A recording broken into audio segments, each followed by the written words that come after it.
Hello বন্ধুরা, সবাইকে নমস্কার। আমি আজকে একটা রেস্টুরেন্টে খেতে বসেছি।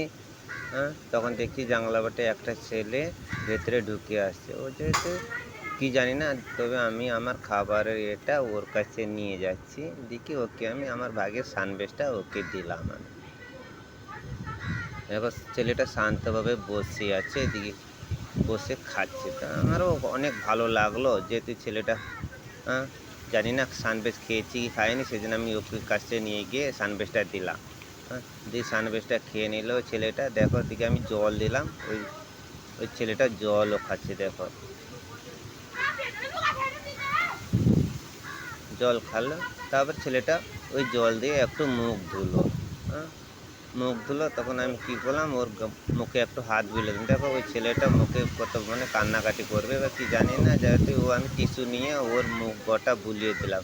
তারপরে আমার পয়সা কিছু দিয়ে দিলাম ওকে, পয়সা যেহেতু ও কিছু আমার ভিডিওটা কেমন হয়েছে তোমরা কমেন্ট করে বলো।